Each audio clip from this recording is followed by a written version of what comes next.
Radio Grand Lac, pour vous et avec vous. La 16/9e, l'actualité cinéma de Radio Grand Lac avec Kevin, Guillaume et Vincent. Et bonsoir à toutes et à tous et bienvenue dans la 16/9e, votre émission sur l'actualité cinématographique sur Radio Grand Lac 92.fm, radiograndlac.com ou l'application Radio Grand Lac disponible sur vos smartphones.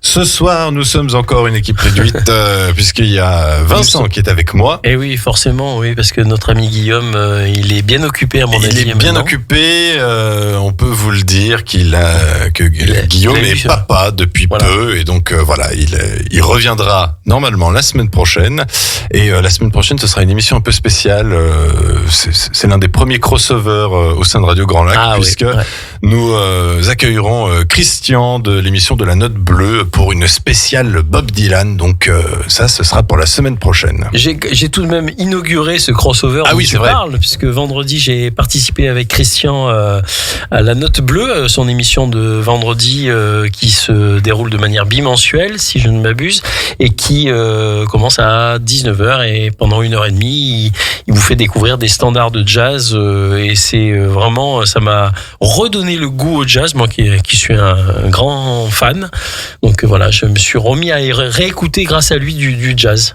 Voilà, preuve s'il était encore à prouver que Radio Grand Lac est une grande famille, que vous, chères auditrices et chers auditeurs, en faites partie. On ne peut évidemment pas commencer cette émission sans rendre un hommage à Bertrand Blier qui est décédé hier à l'âge de 85 ans. C'était le fils de l'acteur Bernard Blier. Bertrand Blier, il laisse derrière lui une filmographie de plus de 18 films dont les classiques Les Valseuses, Calmos, Préparez vos mouchoirs, Buffet froid, Tenue de soirée, Le bruit des glaçons ou encore dernièrement en 2019, Convoi exceptionnel où il avait retrouvé son plus grand acteur fétiche, parce qu'il y en a eu plusieurs, mais son plus grand acteur fétiche, Gérard Depardieu, avec qui il avait collaboré 8 fois. Son style était marqué par l'anticonformisme et il puisait son influence du côté de Jean-Pierre Mocky et de Luis Buñuel, mais aussi d'un certain David Lynch, que du coup l'émission de ce soir lui sera consacrée. C'est vrai, une véritable hécatombe. Je le craignais un petit peu à une certaine époque. Là, je me disais ça va à mon avis arriver parce qu'il y a tout un tas de gens qui sont d'une génération assez avancée et qui étaient des réalisateurs prestigieux ou acteurs prestigieux entre parenthèses. Et je pense qu'on n'a pas fini malheureusement de... Hélas, non. Non, c'est on n'a pas fini d'être triste et de perdre ces grandes figures, mais ça nous donnera aussi l'occasion de revoir tous ces films magnifiques de chacun d'eux. Exactement, et puis de saluer leur grande carrière. Alors, ce soir, le sommaire, bien évidemment, en première partie, nous allons parler des sorties de la semaine. Ensuite, nous allons donner nos avis sur les films de la semaine dernière, 2 en particulier, que sont Wolfman et Baby Girl. Et enfin, nous finirons sur un focus consacré au réalisateur David Lynch, réalisateur, acteur, scénariste aussi, puisqu'il a, il a plusieurs casquettes, même peintre, il a commencé en tant que peintre. Il est assez complet, cet homme-là, et assez discret, finalement. Oui. Et très aimé des gens avec qui il a travaillé. Donc voilà, on va pouvoir lui rendre hommage ce soir. Mais sans plus tarder, Vincent, commençons par les sorties de la semaine. Alors on va commencer par Better Man, de Michael Grassi avec Robbie Williams, Robbie Williams, Damon Herriman et Alison Steadman. Donc c'est l'ascension en fait du célèbre chanteur-compositeur britannique Robbie Williams, devenu une star avec les boy band, Take That, et dans les années 90. Donc ce dernier a peu à peu plongé dans des paradis artificiels avant de retrouver le succès en solo en 1997 avec la chanson Angels. On écoute un extrait. De l'époque. Ce truc, c'est inné. Si t'es pas né avec, c'est que t'es un moins que rien. Je veux pas être un moins que rien. Tu es bien comme tu es. Voilà, donc un biopic, mais avec la particularité, c'est que Robbie Williams artistique est incarné par un singe. Voilà, mais je crois que c'est lui qui l'a voulu, il me semble. Tout à fait. Alors, pour la petite histoire, il a voulu que ce soit un animal. Il pensait à un lion d'abord, et le réalisateur a dit « Non, toi t'es plutôt un singe ». Il a dit « Ok ». Il dit « Manqué ». Et donc, ce sera retrouvé au Toile du Lac et au Pâté. Ça s'annonce comme étant un très beau film. Ça a l'air d'être assez touchant, pour les plus publics qui a déjà assisté au tournage. Enfin, pas au tournage, pardon. Aux avant-premières. Aux avant-premières, oui. Tout à fait. Autre sortie, c'est Vol à haut risque, aussi disponible aux Toiles du Lac et au Pâté. C'est la nouvelle réalisation de Mel Gibson, mais cette fois-ci avec Mark Wahlberg, Michelle Dockery et Topher Grace. L'US Marshal Madeleine Harris est chargée d'escorter Winston, criminel et informateur, qui va témoigner contre un parrain de la mafia. Pendant leur voyage en avion, elle se méfie rapidement du pilote, Daryl Booth, qui ne semble pas être l'homme qu'il prétend. On écoute un extrait. Je pourrais ouvrir un snack.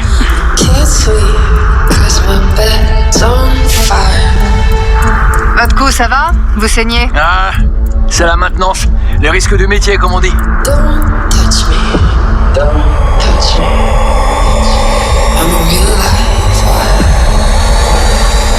Voilà, donc bande-annonce à ambiance, il n'y a pas beaucoup de dialogue. Pour un huis clos dans un avion où Mark Wahlberg joue le méchant. Il ne joue pas dedans. Non, Gibson, pas, sauf surprise, je te dirais que j'ai pas vu le film. D'accord. Peut-être un petit caméo, on ne sait pas. Il me semble pas, non. Autre sortie. Toute pour une, qui sort aux Toiles du Lac et au Pâté, de Ouda Benyamina avec Oulaya Mramra, Sabrina Ouazani et Déborah Lumu-Muena. Quand Sarah, jeune fille en fuite, découvre que les 3 mousquetaires qui protègent la reine de France sont en réalité des femmes, elle décide de partir avec elle et de suivre leur exemple. Se transformer pour être libre, se transformer pour être soi. On écoute un extrait. C'est la reine que vous recherchez? Je peux vous aider. Vous savez ce qu'on fait aux femmes déguisées en hommes? On les pend.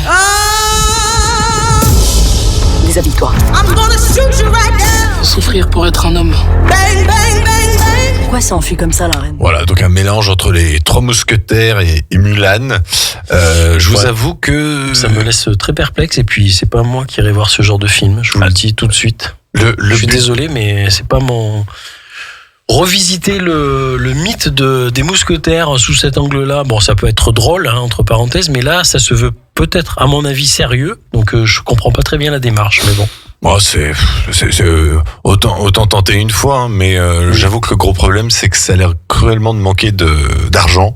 Oui. Et que ça fait un peu, voilà, ça fait un peu téléfilm. Mais pourquoi pas, peut-être une petite surprise, on ne sait pas. Ça peut être rigolo, mais bon, franchement... Je vois pas trop l'intérêt entre nous. Voilà. Autre sortie, c'est Brûle le sang qui sort aux Toiles du Lac seulement, réalisé par Akaki Popcats, avec Nicolas Duvauchel, Florent Hill et Denis Lavant. Dans les quartiers populaires de Nice, un pilier de la communauté géorgienne locale se fait assassiner. Son fils Tristan, qui aspire à devenir prêtre orthodoxe, se retrouve seul avec sa mère en deuil. C'est alors que réapparaît Gabriel, le grand frère au passé sulfureux, qui revient d'un long exil dans le but de se racheter en lavant l'honneur de sa famille. Alors, je vais vous passer un extrait de la bande-annonce, mais je crois qu'il n'y a pas de dialogue dans la bande-annonce. Je vais essayer.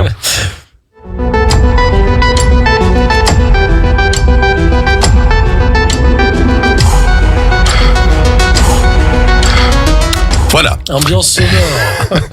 Alors très intrigante. Je vous assure qu'il se passe des choses et que le film n'est pas un film muet, mais la bande-annonce fait le parti pris de ne montrer qu'un enchaînement d'images sur une musique endiablée.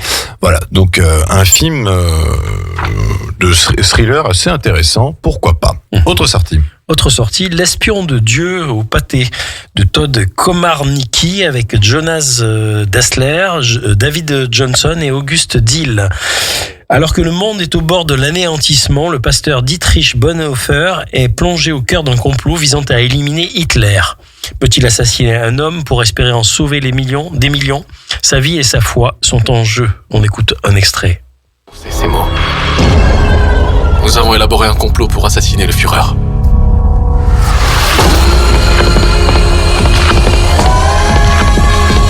Alors, guide nos mains. Guide nos mains tremblantes. Dieu a envoyé un prophète à l'Allemagne, un vrai sauveur. Voilà, donc thriller allemand. Tiré d'une histoire vraie ou un peu extrapolé, fantasmé? comme souvent avec ces histoires de tentatives. Parce que ça a eu existé. Ça a eu existé. Alors c'est fort possible, c'est fort possible. D'accord. Mais ça peut être aussi. Peut-être inspiré simplement. Ou peut-être inspiré. Voilà. Ça me fait aussi beaucoup penser à un très bon film Valkyrie avec Tom Cruise. Avec Tom Cruise, oui. Qui était aussi une autre tentative. C'est pas mal. Jouer avec le feu, c'est réalisé par Delphine Coulin et Muriel Coulin avec Vincent Lindon, Benjamin Voisin et Stéphane Crépon. L'histoire, de Pierre qui élève seul ses 2 fils, Louis le cadet qui réussit ses études et avance facilement dans la vie. Fus, l'aîné, part à la dérive. Fasciné par la violence et les rapports de force, il se rapproche de groupes d'extrême droite à l'opposé des valeurs de son père. Pierre assiste impuissant à l'emprise de ses fréquentations sur son fils. Peu à peu, l'amour cède place à l'incompréhension. On écoute un extrait. T'es nul, il retourne la tête des gosses. Ça te gêne pas d'en faire ça là-dedans? Quoi, qu'il a des potes ultra? Non, c'est pas ce modèle ultra, non. Allez, c'est bon, je me casse d'ici. Je te laisse avec ton fils parfait. Pousse.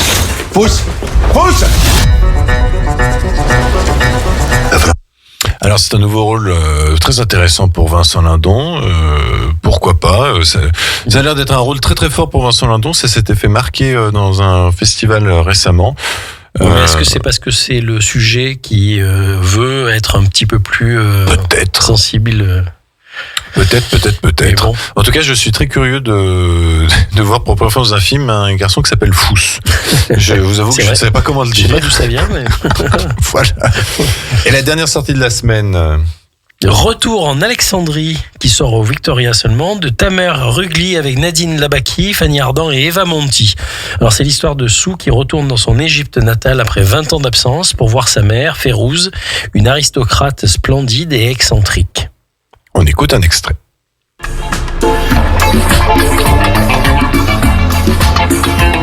Vous lui avez déjà dit cette vérité à votre maman, vous? Alors, après tout ce temps, combien déjà? 20 ans? Vous aurez reconnu Fanny Ardant, la voix inimitable de Fanny Ardant. Si, imitable. Elle est tout à fait imitable. Dans le sens exceptionnel. C'est vrai qu'elle a une voix à nul autre comparable. Tout à fait. Donc ce sera à voir au Victoria. Et pour jouer avec le feu, c'est au Victoria et à l'Astrée. Pas de sortie Cinéphilex cette semaine puisque c'est le festival Télérama au cinéma Victoria. Donc ce qui vous permet de revoir énormément de succès de l'année dernière. Si vous avez eu des manquements, vous avez raté des grands films, eh bien c'est l'occasion. Ça, ouais, c'est bien. Donc allez-y. Et puis je crois qu'il y aura d'autres surprises du côté de chez Cinéphilex à partir de la semaine prochaine. On va faire une première pause musicale et étant donné que Robbie Williams voit son biopic sortir dès demain, inévitablement, on était obligé de s'écouter au moins Angels que vous pourrez aussi entendre dans le film Better Man. On revient tout de suite après pour nos avis sur les sorties de la semaine dernière. À tout de suite. Radio Grand Lac vous accompagne sur le 92.1 FM. La 16/9e, l'actualité cinéma de Radio Grand Lac avec Kevin, Guillaume et Vincent. Et rebonsoir à toutes et à tous et re-bienvenue dans la 16/9e, votre émission sur l'actualité cinématographique sur Radio Grand Lac 92.fm ou radiograndlac.com. Et je suis toujours en compagnie de Vincent pour cette émission. Toujours là, effectivement, toujours présent. Voilà, marqué par les hommages. Nous avons rendu hommage à Bertrand Blier. Nous allons dans un petit moment rendre hommage à David Lynch. Mais nous arrêter là. Ah bah oui, j'espère pour ce soir, oui. Sans plus tarder, nous allons évoquer les avis des sorties de la semaine dernière. Mais avant cela, qu'est-ce qui est encore disponible en salle et que nous avons déjà préalablement conseillé, mon cher Vincent? Il y avait le film En fanfare qui démarre, c'est le cas de le dire, qui a démarré, c'est le cas de le dire, en fanfare justement. Il cartonne toujours. Qui se trace une belle route à mon avis. Ah oui. Sonic 3, film donc le troisième volet de Sonic qui est plutôt réussi. Oui. Un ours dans le Jura dont vous avez largement parlé de manière un peu dithyrambique précédemment avec Kevin, puisqu'on l'a vu chacun d'entre nous. Et L'amour au présent, donc qui est le drame avec Andrew Garfield et Florence Pugh. Voilà, j'arrive jamais à retenir les noms. Et Un hiver à Sochaux, qui est un film très beau a priori et très intimiste avec Roche Dizem en rôle principal, une actrice franco-coréenne. Ouais. vraie révélation. Qui a l'air d'être magnifique aussi dans ce film. Un film très touchant. Et par contre, nous sommes toujours mitigés concernant Conclave. Va peut-être falloir l'enlever. Vaiana 2, Criminal Squad Pantera, donc il y a Criminal Squad 2 qui est simple et basique. Ouais. La Chambre d'à côté qui est un peu de Almodovar qui pour moi est un peu désincarné mais très très beau. Et Mufasa qui donc c'est comment on appelle ça déjà ? Une belle démo technique, mais ça va pas plus loin. Ouais. Et puis du coup la semaine dernière il y avait 2 grosses sorties. La première c'est Wolfman, donc la nouvelle itération du loup-garou par Universal, puisque Universal depuis un certain temps. J'aime bien ce qu'on dit depuis un certain temps, mais en fait, Universal n'a jamais cessé de faire des films de monstres et à peu près tous les 10-20 ans, ils ressortent des versions de chacun de leurs monstres. Et là, il était temps de revisiter le loup-garou, puisqu'il n'y avait pas eu de version depuis 2010, qui était réalisée par Joe Johnston avec Benicio del Toro. Je ne sais pas si vous vous souvenez. Ouais, qui était pas mal, avec un twist intéressant, puisqu'il n'était pas dans la version originale avec Lon Chaney Jr., qui reste pour moi un chef-d'œuvre. Et là, ce Wolfman, du coup, est cette fois-ci ancré dans l'époque contemporaine. Et va venir se concentrer sur la transformation d'un père de famille en loup-garou. Et c'est là où le réalisateur Leigh Whannell a vraiment quelque chose à proposer, c'est qu'il va vraiment montrer une transformation lente, très évolutive, où le personnage va perdre la parole, va perdre tous les symptômes de transformation vont arriver peu à peu. Sont vraiment développés, mais on n'est pas au niveau d'un loup-garou de Londres, qui est aussi une référence dans le domaine en termes de transformation, qui était réalisé par et avec Jack Nicholson, John Landis. C'est pas ça? Non. Jack Nicholson, c'est Wolf. Wolf, oui, c'est exact. Le loup-garou de Londres, c'est réalisé par John Landis. C'est l'un des meilleurs films de loup-garou, si vous ne l'avez pas vu. Très gore, par contre. Ça se termine dans les Landes, non? C'est pas tout ça? À fait. Voilà, tout à c'est fait. ça. Ouais, je me rappelle. Et là, du coup, ce Wolfman, c'est une transformation beaucoup plus lente, peut-être plus psychologique, on va dire, même s'il y a évidemment une transformation physique. Donc le réalisateur, il a des choses à montrer. C'est quand même assez réussi en termes de mise en scène, mais le gros problème, c'est que on sent qu'il veut absolument chercher l'émotion, puisque c'est quand même un père de famille qui voit son couple un peu battre de l'aile, qui est très très proche de sa fille, mais son épouse, elle, un peu éloignée de sa fille. Donc voilà, c'est un peu une famille en crise. Mais l'émotion prend pas. Je n'ai pas réussi à être triste ou à être touché par cette histoire, parce que on reste quand même dans une histoire de monstre. Alors certes, le loup-garou, c'est sans doute le monstre qui a l'histoire la plus tragique, parce que c'est une malédiction. Oui. Et que c'est vrai que ce que tu dis. Mais c'est pour ça qu'elle me touche aussi, parce que la manière dont les personnages ou le personnage principal est abordé, ben justement, on a toute cette thématique dramatique qui rentre en ligne de compte. C'est ça. Mais là, ça prend pas. Alors, il y a un twist, mais on le voit arriver à 10 000 km pour le coup. Surtout si vous avez vu la version de 2010. Parce que, n'en dis pas plus. Voilà, mais voilà. Le spoiler ne passera pas par nous. Voilà. Kevin. Mais ça reste quand même une version tout à fait regardable et divertissante. Au niveau de l'horreur, je suis pas sûr que ça va non plus vous faire frissonner, mais voilà. C'est difficile de révolutionner cette histoire-là, qui quand même a été moult fois adaptée à l'écran. Hein.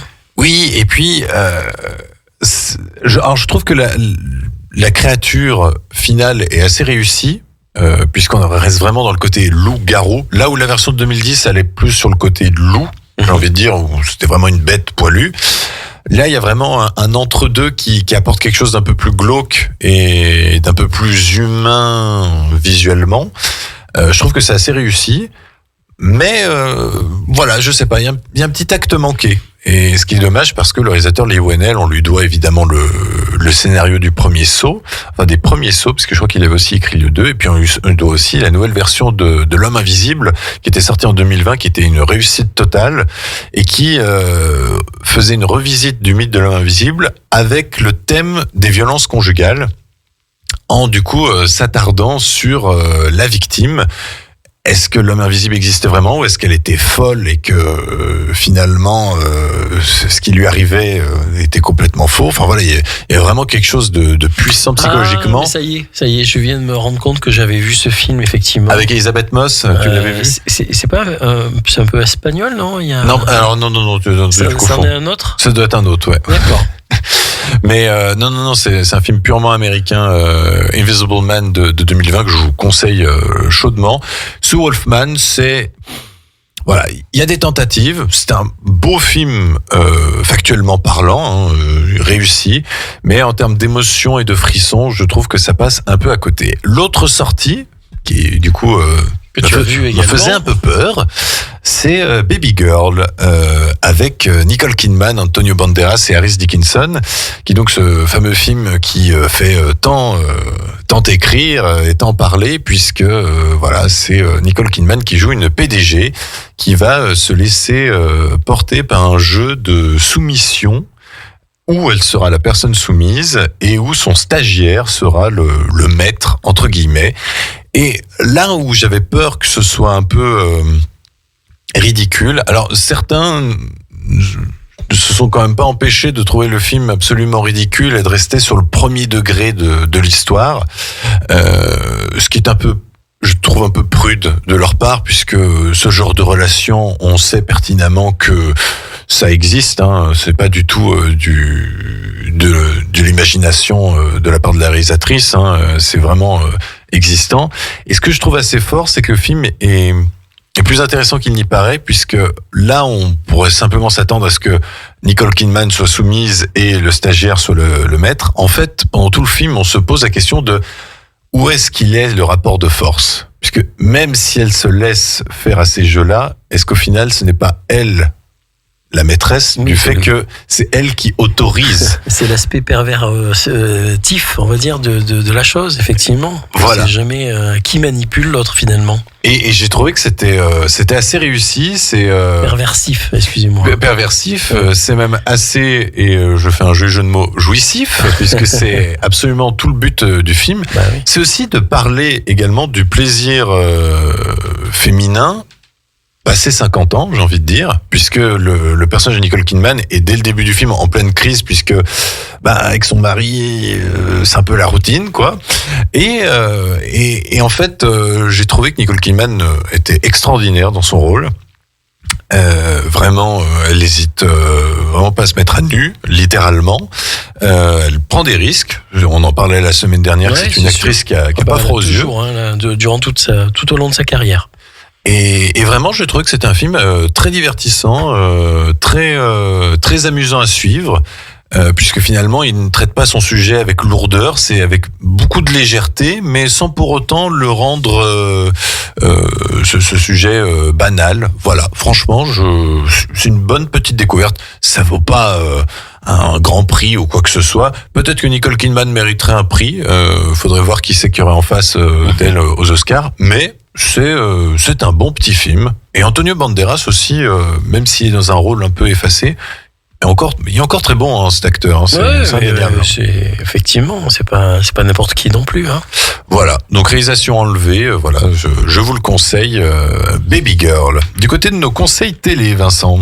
Alors moi, je vais aller assez vite, mais il y avait déjà, je pouvais pas faire l'impasse avec ce magnifique western qui Il était une fois dans l'Ouest de Sergio Leone, datant de 1968 et qui sortira donc samedi 25 janvier à 21h10 à Sister avec Claudia Cardinal, Henry Fonda, Charles Bronson, Jason Robards, un film magnifique s'il en est, mais je m'attarderai pas plus là-dessus. Je voulais parler de l'inspecteur Harry qui sort jeudi 23 janvier à 21h sur Paris Première.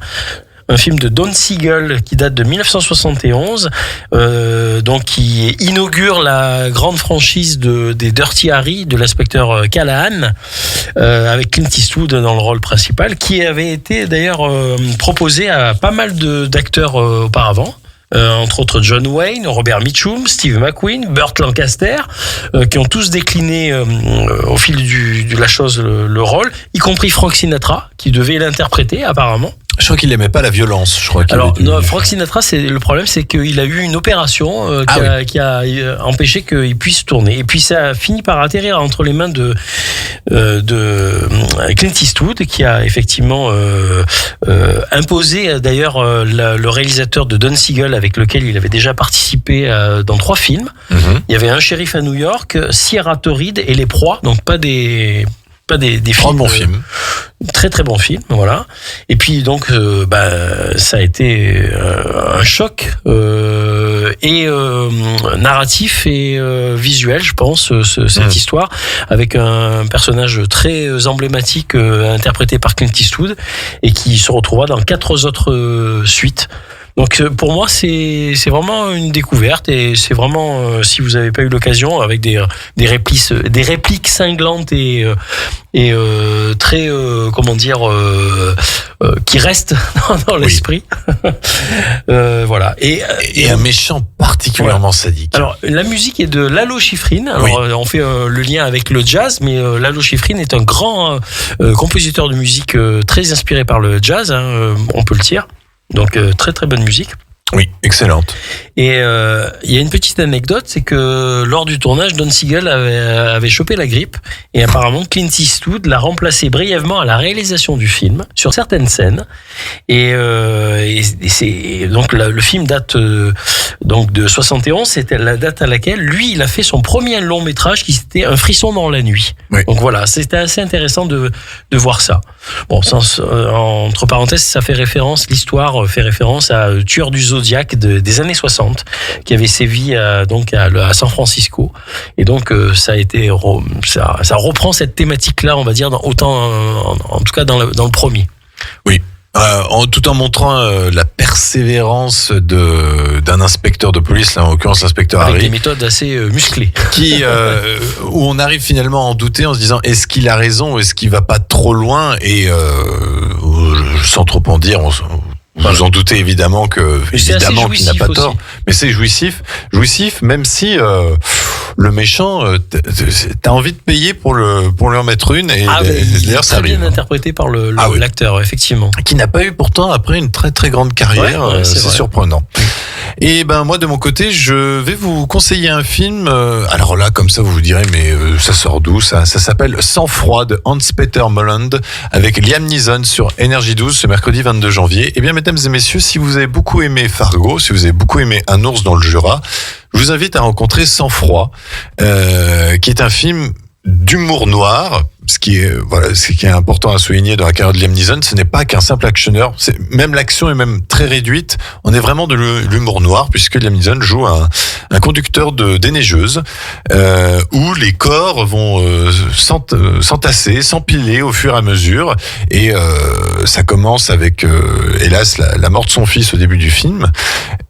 Événement très tragique, mais ensuite il va y avoir des mafieux qui vont mourir, il va y avoir des flics, enfin voilà, ça part dans tous les sens, c'est très très drôle. Et pour vous dire à quel point il y a un gimmick très amusant dans le film que je vous invite du coup à découvrir, c'est qu'à chaque fois qu'un personnage meurt, on a le nom du personnage, on a un écran noir et on a le nom du personnage qui est écrit comme si on faisait un hommage. Et au bout d'un moment, il y a beaucoup d'hommages. Il y a beaucoup d'hommages. Comme nous en ce moment. Et sur l'écran noir, vous allez voir 50 noms. Donc ça va être vraiment, c'est très très très très drôle. Et il y a aussi Laura Dern au casting. Donc franchement, foncez, c'est une belle découverte, qui était un remake. Donc sur Énergie 12 ce mercredi 22 janvier. 22 janvier. Et Sang froid, c'est un remake, il me semble, d'un film norvégien, il me semble. Voilà. Il n'y avait pas alors je confonds avec un titre de film avec Richard Gere. Sang froid, il y avait pas sans doute, mais ça n'a rien à voir. Le film d'origine norvégien, c'est pas Sang froid, et le film avec Richard Gere n'a rien à voir, parce que le film avec Richard Gere est un thriller très sérieux, alors que là oui, il y a un côté un peu déjanté quand même. C'est totalement dans le même style qu'Un ours dans le Jura. Donc vraiment, si vous avez aimé Un ours dans le Jura, je découvrirai avec plaisir, parce que je le connais pas, ce film. Eh ben, je vous le conseille chaudement. On va faire une deuxième pause musicale, et puisque notre focus dans quelques instants sera consacré à David Lynch, qui hélas nous a quittés jeudi dernier, nous allons nous écouter un titre que je ne pensais peut-être pas passer à la radio, mais ça fait plaisir de l'écouter. C'est Falling, interprété par Julie Cruz. Et alors là, les fans de David Lynch savent évidemment quelle est cette chanson et qu'est-ce qu'elle évoque.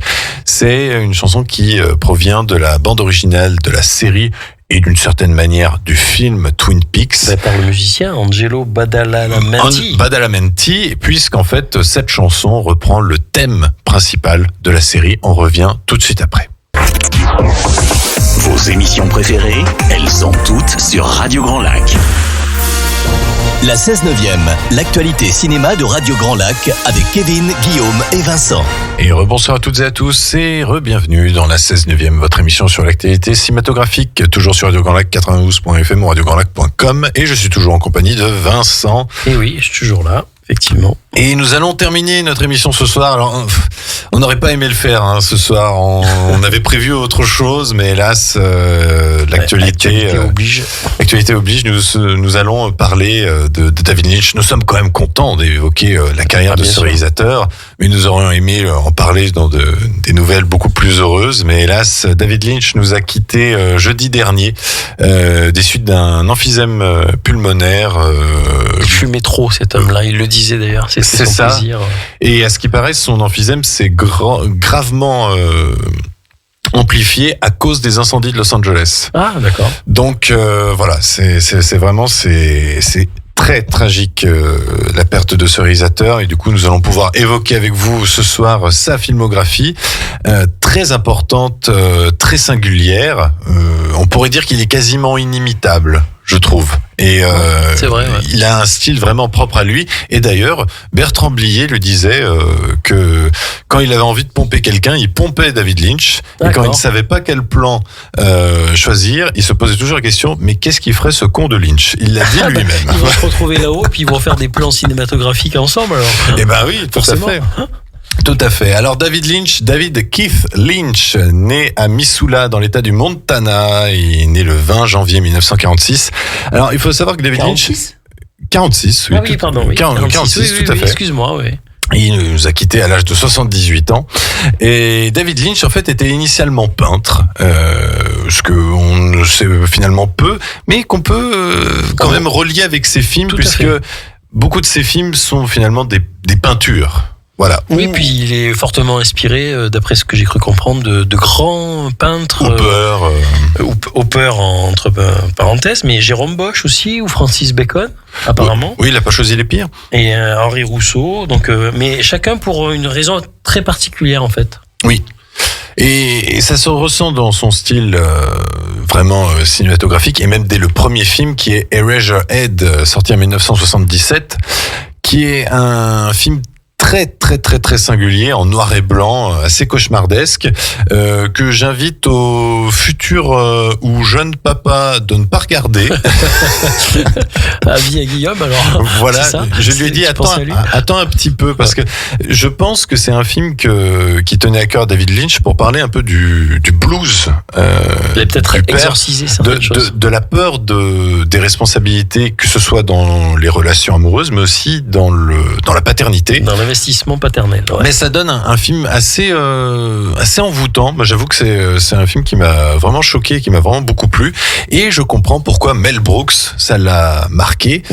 Et qui s'est dit, et si je prenais Lynch pour réaliser un film sur la vie de Joseph Merrick, et ça donne le chef-d'œuvre Elephant Man, sorti en 1980, avec John Hurt et Anthony Hopkins. C'est son chef-d'œuvre pour moi, je pense que tu es d'accord avec moi. C'est un magnifique film. Moi, je te disais en off que c'était un de mes premiers films de Lynch, et un des rares, parce que j'en ai pas vu tant que ça, et qui a été vraiment un choc cinématographique et visuel aussi, et narratif aussi, sur toute la narration de cet homme au destin particulier et tragique. Oui, tout à fait. Et vraiment, la partition de John Hurt est formidable. Filmé en noir et blanc. Ouais. Voilà. Mais un sommet d'émotion, la fin me cueille à chaque fois. Et donc, peu de temps après, étant donné qu'il est en plein essor, en pleine ascension, et que quand même Elephant Man remporte le César du meilleur film étranger, entre autres, eh bien, la famille De Laurentiis, grande famille de producteurs, s'intéresse à lui pour porter à l'écran un classique de la science-fiction, et pas des moindres, Dune, de Frank Herbert. Il adaptera donc Dune en 1984, David Lynch, et on peut dire que ce n'est pas une très grande expérience pour lui. Il n'obtiendra pas le Final Cut, il n'obtiendra donc pas sa vision pleine et entière. Alors il y aura une version longue sortie directement à la télé, dont il refusera même d'y être apparenté. C'est pour ça que dans la version longue à la télé, vous voyez réalisé par Alan Smithy. Il faut savoir que Alan Smithy est un nom fictif que le réalisateur, plusieurs réalisateurs se donnent pour simplement refuser tout lien de parenté avec cette œuvre. Pour la version cinéma, c'est quand même marqué réalisé par David Lynch, mais voilà, Lynch n'a pas pu aller au bout de ses envies. Je peux comprendre, parce que il y avait, à mon avis, un empêchement technique de faire des scènes aussi abouties qu'elles ont pu être faites par Villeneuve. Mais moi, c'est vrai que ça n'a pas été un grand choc le premier, mais je l'ai revu à plusieurs reprises et je me suis dit que c'était pas si mal que ça en définitive. Ça a son charme. Oui. Ça a son charme. D'ailleurs, porté par Kyle MacLachlan qui est son acteur fétiche après. On peut le dire clairement, à partir de Dune. Ce qui est quand même étrange, c'est que c'est à partir de ce film qu'il désavoue un peu que il a noué une grande amitié avec cet acteur. Et je trouve que le casting est bien choisi, qu'il y a quand même des idées visuelles. Il y a même Sting dedans. Et oui, Sting, qui est extraordinaire en méchant de la famille Harkonnen. Et puis il y a quand même des idées visuelles folles. Ouais, c'est pas mal. Mais je pense que il n'y a pas une grande fluidité dans ce film malheureusement, et c'est ça qui, à mon avis, et puis peut-être que David Lynch, comme il a dit, n'a pas pu avoir la maîtrise totale de ce qu'il voulait faire éventuellement, je sais pas. Le gros problème quand même, c'est que Dune chez Villeneuve, 2h30 c'est que la première partie, 2h20 c'est le bouquin complet chez Lynch. Donc voilà, pas complètement. Pas complètement, mais la fin est un peu rushée. Si vous voulez, ce que vous avez vu en deuxième partie chez Villeneuve, chez Lynch, ça dure 30 minutes. Voilà, c'est ça. Ouais. Il a fait des sacrés raccourcis quand même. Mais hélas, c'était imposé. Et ensuite, Lynch renoue avec le succès en 1986 parce que Dune ne marchera pas du tout. Et c'est pour ça d'ailleurs qu'il n'y aura pas eu de suite. Lynch renoue avec le succès en 86 avec Blue Velvet, que les De Laurentiis s'étaient engagés à produire, puisque Lynch avait vraiment demandé à ce que finalement il leur accorde un film après avoir fait Dune. Blue Velvet lui permettra de revoir Kyle MacLachlan. Il lui permettra aussi à David Lynch de nouer une relation amoureuse avec Isabella Rossellini. Parce que Isabella Rossellini, elle a du charme. De Ingrid Bergman. Oui. Évidemment. Blue Velvet qui est un film qui a quand même remporté le Grand Prix du Festival d'Avoria. On peut aussi retrouver Dennis Hooper et Dean Stockwell. Un magnifique film qui, là, va peut-être plus donner le ton des prochaines productions lynchiennes, on va dire. Avec aussi Sailor et Lula, qui raconte l'histoire de deux amants en fuite interprétés par Nicolas Cage et Laura Dern. Laura Dern, autre actrice fétiche pour David Lynch. C'est un film très violent. Assez violent, oui. Road movie, Palme d'Or quand même. Et puis marqué par une bande originale extraordinaire dont nous vous passerons un extrait en fin d'émission. Chris Isaak, Wicked Game. Quand même, ça vient de ce film-là, Sailor et Lula. Non mais je savais pas. Et tu l'as vu, Sailor et Lula? Non, j'ai vu des extraits. Je l'ai pas vu en entier. J'en ai vu une partie et puis j'ai pas pu le voir en entier, mais visuellement ça me paraissait pas trop mal. L'histoire était un peu violente. Oui, moi j'ai trouvé quand même assez déjanté à ce niveau-là, mais bon. Et donc là, Lynch il clôture quand même la décennie des années 80, alors presque on pourrait dire il commence les années 90 avec Sailor et Lula, avec deux bons succès, Blue Velvet et Sailor et Lula, et il enchaîne avec la création d'une série télé, et pas des moindres. Avec le scénariste Mark Frost, ils vont créer Twin Peaks, qui sera diffusé de 1990 à 1991, c'est-à-dire 2 saisons, une première saison plutôt courte, de 9 épisodes, si je me souviens bien, et une saison 2 beaucoup plus longue, de 22 épisodes. La chaîne ABC, si je me souviens bien, va forcer David Lynch à dévoiler la solution du mystère en plein milieu de la saison 2 et de ne pas faire patienter, alors que David Lynch avait prévu de ne jamais dire en fait la solution du mystère. Le mystère, c'est évidemment qui a tué Laura Palmer. C'est là tout l'attrait de la série Twin Peaks. Donc dont Cad et Olivier ont fait un remake assez rigolo quand même. Voilà, qui était Pamela Rose. Pamela Rose. Il y a un petit clin d'œil. Il y a un petit clin d'œil, évidemment. Twin Peaks, c'est une œuvre tout à fait à part, singulière, où voilà, on suit une enquête policière avec Kyle MacLachlan en acteur principal, qui joue l'agent Dale Cooper, l'agent du FBI. Et cette enquête policière va vite partir dans le paranormal, dans des zones vraiment très obscures, très déjantées, on pourrait le dire. Mais il y a une ambiance si singulière à cette série qu'on a tout le temps envie d'y retourner. Et moi, pour tout vous dire, j'ai fini la série il y a 2 jours, puisqu'il y a eu une saison 3 beaucoup plus tardive, sortie en 2017. Et là, je suis déjà en manque. Je suis en manque de ne pas retourner dans cet univers Twin Peaks, parce que c'est vraiment... c'est tellement accrocheur et tous les personnages sont attachants. Vraiment, Twin Peaks, c'est une œuvre que je vous conseille chaudement. C'est disponible sur MyCanal. Et puis, évidemment, je vous conseille la série, donc 2 saisons. Une 3e saison un peu plus tard, et entre la saison 2 et la saison 3, il faut regarder le film Twin Peaks Firewalk With Me, qui est sorti en 1992, réalisé par David Lynch, et produit par Studio Canal, Cocorico, on pourra le dire. Qui est un film qui quand même permet d'amener David Bowie dans le cinéma de David Lynch, alors pour une courte apparition, hein, mais ça fait quand même toujours plaisir. Et Twin Peaks Firewalk With Me, c'est vraiment aussi un grand sommet d'émotions que je vous conseille chaudement. Lynch y finira la décennie des années 90 avec un film beaucoup plus classique, on pourrait dire, plus terre à terre. Ouais. Avec une histoire vraie, l'histoire d'un vieil homme qui prend sa tondeuse à gazon pour retrouver son frère mourant d'un emphysème, justement. On pourra dire que l'histoire, la vie a définitivement un humour noir. Une histoire vraie qui a été quand même écrite par l'épouse de David Lynch à l'époque, Mary Sweeney.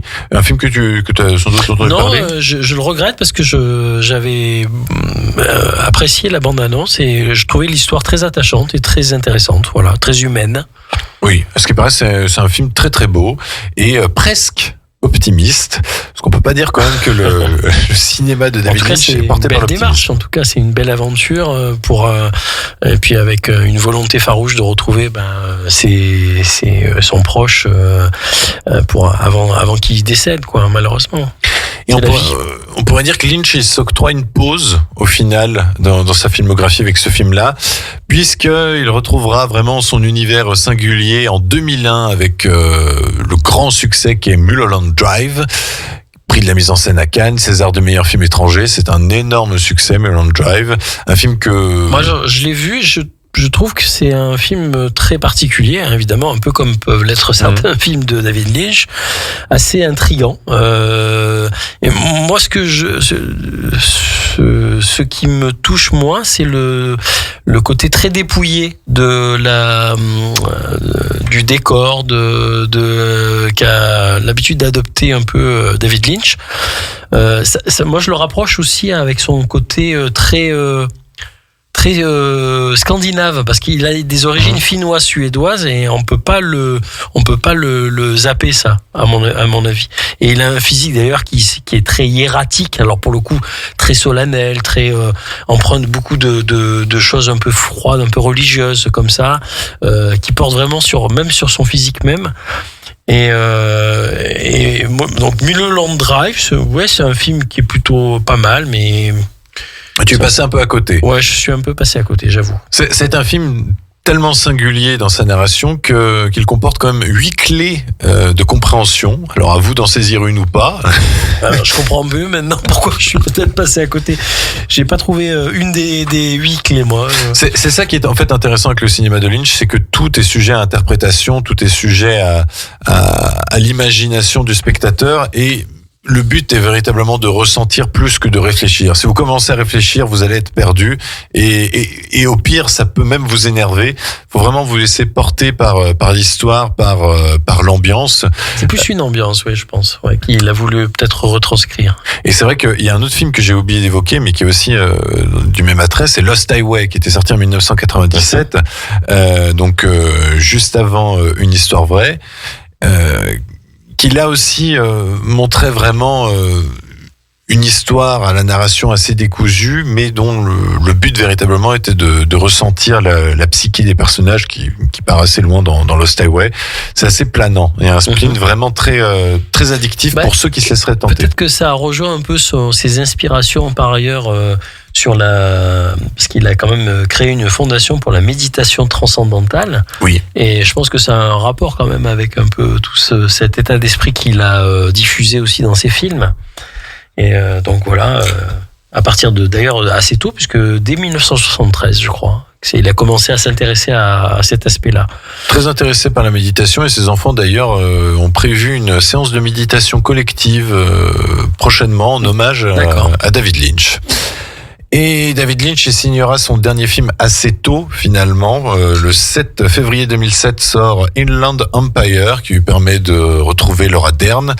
Et alors là, le film ne va pas du tout plaire à Studio Canal, qui redistribue le film. Et Inland Empire, pour eux, c'était un film complètement incompréhensible, qui part dans tous les sens, qui est vraiment une lubie de réalisateur, limite pour eux. Le film ne marchera pas, mais est redécouvert de plus en plus et réapprécié à sa juste valeur comme une œuvre tout à fait marquante dans la carrière de Lynch, dans la filmographie de Lynch.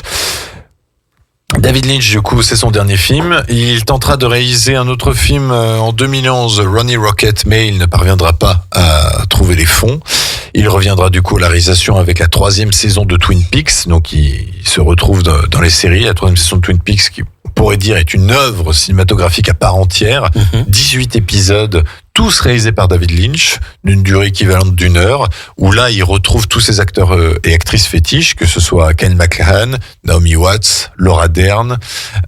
Lui-même a un rôle très important en tant qu'acteur, puisqu'il joue Gordon Cole. Il a d'ailleurs interprété quelquefois l'acteur, il a joué un peu l'acteur, notamment dans un des films de Steven Spielberg. C'est son dernier fait d'armes. The Fablesman. The Fabelmans, où il jouait John Ford, dans une scène absolument formidable, je l'ai pas vu, mais... où John Ford explique au jeune Steven Spielberg l'importance de l'horizon dans un cadre cinématographique, que si l'horizon est en haut, c'est intéressant, si l'horizon est en bas, c'est intéressant, si l'horizon est au milieu, c'est terriblement ennuyeux. En anglais, il dit « it's fuck boring shit ». Voilà. La fameuse ouverture La prisonnière du désert. Exactement. Voilà. Exactement. Western. Et vraiment, il était extraordinaire en John Ford, juste pour cette petite scène de The Fabelmans, qui termine le film d'ailleurs. Donc voilà, David Lynch, c'était un peu tout ça. Son style, on pourrait dire, qui mélange à la fois le quotidien et le paranormal. Encore une fois, c'est vraiment une œuvre entière qui invite plus à ressentir qu'à réfléchir. Et je ne peux que vous inviter à vraiment se replonger dans cette œuvre, dans ces 10 films et peut-être pour dans sa redécouvrir série différemment, avec un angle de vue un peu plus bien sûr éclairé, l'œuvre qui est un peu parfois, certains films qui sont un peu obscurs quand même. Il est vrai que c'est le genre de cinéma que si vous sentez que ça ne passe pas, c'est peut-être le genre de cinéma où il faut arrêter le film et le revoir plus tard. Voilà. C'est vraiment des films où il faut trouver le moment propice, le moment magique finalement pour les voir. Et comme on disait, il avait une inspiration qui était assez de pas mal de domaines artistiques. Il aimait autant la musique d'ailleurs que l'art, la peinture en faisant lui-même d'ailleurs. Je crois qu'il avait fait même de la bande dessinée aussi, il me semble. Oui. Ouais. Et donc il était très inspiré, on parlait donc de ses inspirations artistiques côté peinture. Il y avait Jérôme Bosch pour le côté un peu mystérieux, bizarre, un peu difforme on va dire, qui pouvait se retrouver aussi un peu chez Edward Hooper. Il y a aussi Francis Bacon pour la déformation de la chair. Il y avait pour Hooper, oui, c'est un peu la solitude aussi des personnages qu'on peut retrouver dans son cinéma, effectivement. Et puis Henri Rousseau également, apparemment pour tout ce qui est mystérieux, un peu le côté mystérieux. Tout à fait. Voilà. Donc voilà, une œuvre singulière, 10 films à redécouvrir. Beaucoup de ces films sont disponibles sur MyCanal si vous êtes abonné à Canal+. D'autres films sont disponibles sur France Télévisions. Je crois que je pense qu'ils vont sortir un tas de films. Là, on va en sortir un paquet. Y compris pour Bertrand Blier, dont je pense un hommage sera peut-être même rendu dès ce soir. Nous n'avons pas encore eu l'information, mais possiblement que les chaînes télé vont bousculer leur programme. Voilà, c'est tout pour l'émission de ce soir. Nous avons tenté tant bien que mal de rendre hommage. Dis-moi tout, tu avais une dernière chose à dire. Il avait été président du jury pour le 50e Festival de Cannes, qui avait accordé la Palme d'Or au pianiste de Roman Polanski, David Lynch. Et d'ailleurs, David Lynch avait dit que Roman Polanski était l'un de ses réalisateurs fétiches, avec aussi Louis Buñuel, décidément. Avec Godard aussi. Et Godard, voilà. Il était très inspiré, très proche de ces réalisateurs européens qui partageait aussi sa vue artistique, on va dire. Voilà. Sa sensibilité artistique. Voilà, donc nous avons essayé tant bien que mal de rendre hommage du coup à Bertrand Blier et à David Lynch ce soir. La semaine prochaine, donc émission spéciale avec Christian de l'émission La Note Bleue, l'émission de jazz sur Radio Grand Lac, puisque nous allons faire une émission spéciale sur Bob Dylan, puisque le biopic sur Bob Dylan sortira la semaine prochaine. Côté programmation à la radio demain, vous allez retrouver 2 émissions. Questions de parents présentées par Elodie L de 12h15 à 12h45 et Parents autrement présenté par Pauline de 13h à 14h. On va se quitter sur un dernier titre et on va continuer à rendre hommage à David Lynch avec du coup Wicked Game. Il n'y a pas de S, je ne sais pas pourquoi. Mauvais. Pervers. Mauvais. Comme ça. Donc interprété par Chris Isaak, qui du coup a été ce morceau est devenu célèbre grâce au film Sailor et Lula et Chris Isaak. On pourrait aussi dire qu'il a joué dans la filmographie de David Lynch puisqu'il avait un petit rôle dans Twin Peaks Fire Walk With Me. Donc c'était pas la première fois qu'il a engagé des artistes chanteurs. Ah non, il aime Sting, beaucoup Chris Isaak, puis David Bowie, donc ça fait déjà pas mal. Hein. Puis pas que des mauvais. Hein. Ah non, c'est des bons. Hein. Que des bons là. C'est des bons. On va du coup s'écouter ça et puis d'ici là, portez-vous bien, passez une très bonne semaine et surtout allez au cinéma. Ciao. Ciao.